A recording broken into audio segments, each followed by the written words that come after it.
Subscribe now and press the bell icon. Never miss an update. Hello friends, maxima education point में आज आप सभी लोगों का फिर से यूपी ट्रिपल एससी पेट मॉडल पेपर नंबर 2 के साथ स्वागत है। देखिए, जैसा कि हम लोगों ने इसके पहले की क्लास में हिंदी के सेट में, जैसे हिंदी के अंतर्गत आपके 5 प्रश्न ग्रामर से देखने को मिलेंगे, तो उसका हम लोगों ने मॉडल पेपर नंबर 1 में डिस्कशन किया हुआ है। और उसी परिप्रेक्ष्य में आगे आज का जो सेशन है वह विज्ञान विषय को लेकर के है, साइंस विषय को लेकर के है। तो यहाँ पे देखिए, प्रश्नों की जो शुरुआत है उसमें आपके फिजिक्स, केमिस्ट्री और बायोलॉजी के प्रश्नों का संग्रह किया गया है, क्योंकि वो सभी महत्वपूर्ण प्रश्न आने हैं। कुल 5 प्रश्न, लेकिन जब तक आप महत्वपूर्ण प्रश्नों का संकलन और उनका डिस्क्रिप्शन, व्याख्या नहीं समझेंगे, तब तक 5 प्रश्न नहीं कर सकते। तो चलिए शुरुआत करते हैं पहले प्रश्न से। पहला प्रश्न देखिए क्या है। आयरन की अधिकता से होने वाला रोग है। 4 ऑप्शन दिए गए हैं, एनीमिया, लौह मेहता, विल्सन, इटाई इटाई। ये 4 ऑप्शन हैं कि आयरन की अधिकता से होने वाला रोग कौन सा है, इसमें सही आंसर क्या होगा। देखिए, अगर आप इसमें देखें तो इसका जो सही आंसर है वह लौह मेहता है। क्या है? लौह मेहता। आयरन की अधिकता से होने वाला रोग लौह मेहता के नाम से जाना जाता है। दरअसल इस आयरन की अधिकता से होने वाले रोग लौह मेहता की जो शुरुआत है, उसकी शुरुआत कहां से मानी जाती है? तो एक जनजाति है, उसका नाम है बांटू जनजाति। कौन सी? बांटू जनजाति है, जो स्पेशली कहां निवास करती है? अफ्रीका में। इसकी शुरुआत की बात करेंगे तो बांटू जनजाति जो अफ्रीका में निवास करती है, ये पूरी की पूरी जनजाति यह बियर पीने की क्या थी? शौकीन हुआ करती थी। और उस बियर को पीने के लिए लोग इतना शौकीन थे कि लोहे के बर्तनों में पिया करते थे। किसमें? लोहे के बर्तनों में। और लोहे के बर्तनों में लगातार उसका पान करने से उनके शरीर में आयरन की मात्रा बढ़ती चली गई और वे सभी लोग लौह मेहता नामक बीमारी से ग्रसित हो जाते हैं। बात यहीं से क्लियर होनी चाहिए कि आयरन की अधिकता से होने वाला रोग कौन सा है? लौह मेहता है। क्लियर है? पहला ऑप्शन है एनीमिया।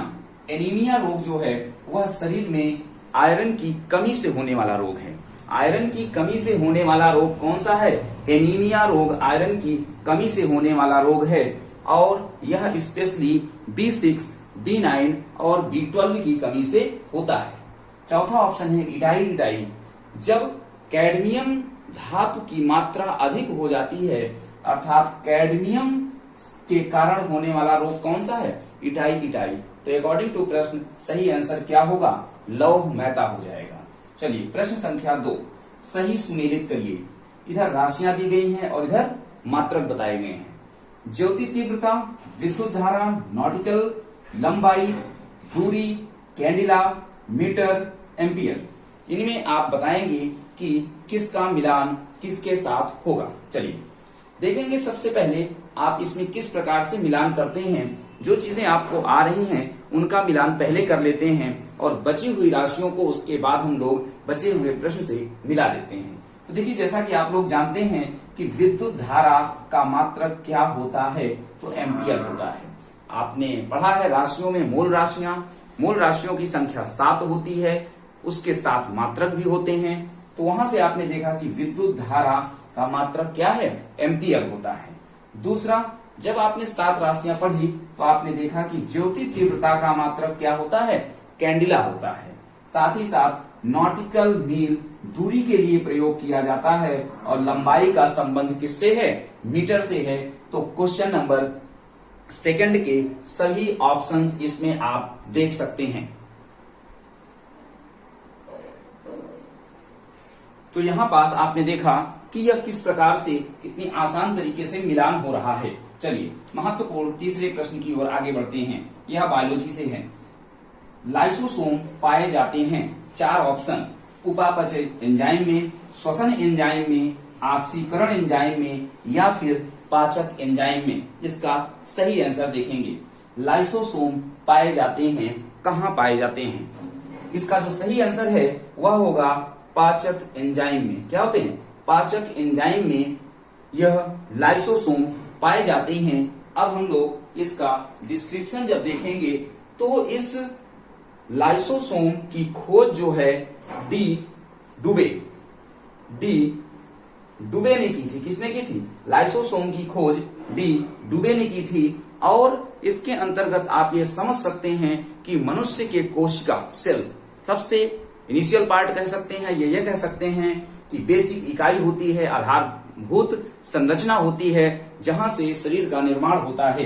तो लाइसोसोम के अंतर्गत आप समझेंगे कि जो कोशिका है उसमें एक प्रकार की थैलीनुमा संरचना पाई जाती है। कैसी? थैलीनुमा संरचना पाई जाती है।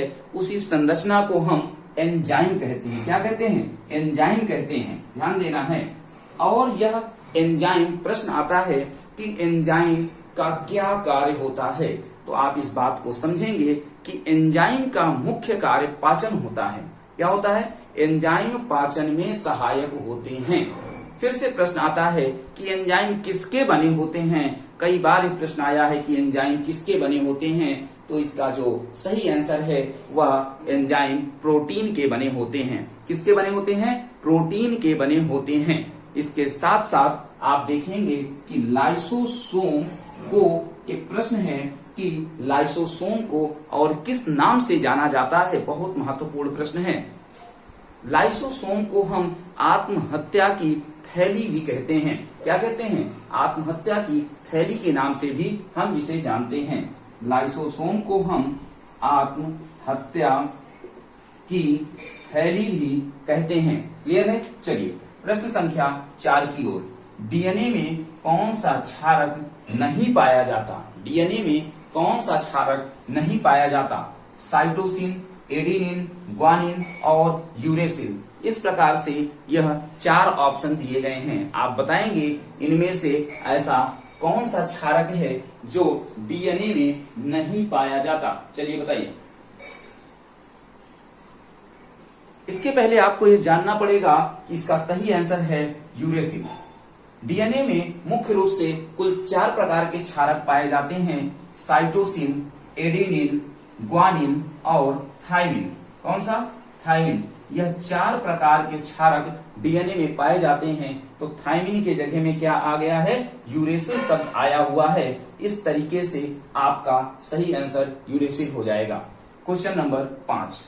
कौन सा कथन गलत है? आप इसे टिक लगाएंगे। कौन सा गलत है? चलिए, जब आप देखेंगे डेसिबल तो ध्वनि की प्रबलता नापने की इकाई डेसिबल है, ये सही है।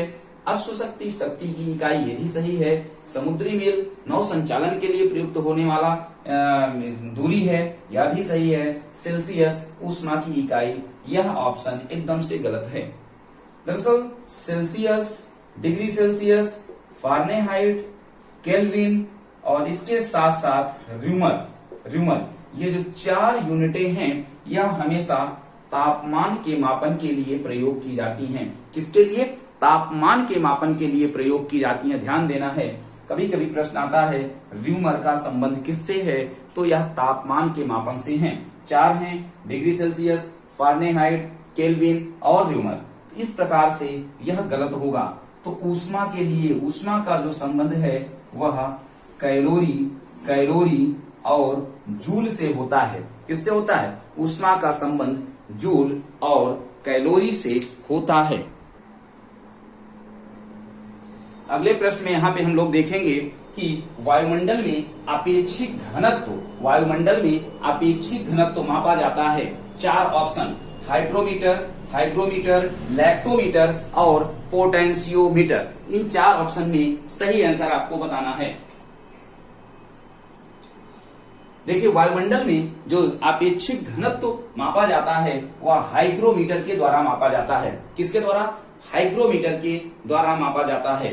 अब देखिए यहाँ पे जो हाइड्रोमीटर ऑप्शन है यह जल और वायु का अपेक्षिक घनत्व मापने के लिए प्रयोग किया जाता है।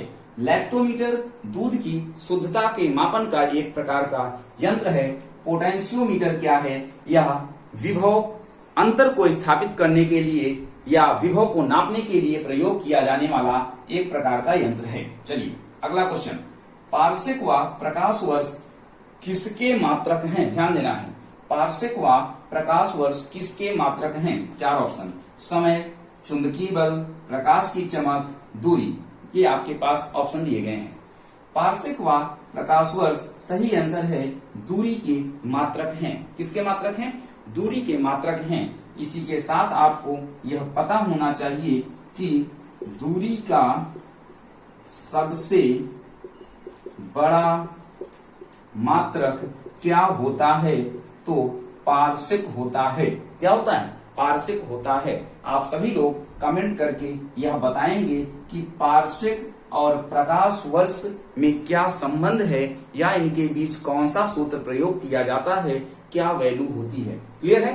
तो ये रहा साइंस का पोर्शन, जिसके अंतर्गत अपने महत्वपूर्ण प्रश्न और उनके व्याख्या की बात की। आपको ये सेशन कैसा लगा? आप सभी कमेंट करें, चैनल को सब्सक्राइब करें, शेयर करें, जिससे लगातार आने वाले इस मॉडल पेपर का एक श्रृंखला आपको मिल सके। धन्यवाद।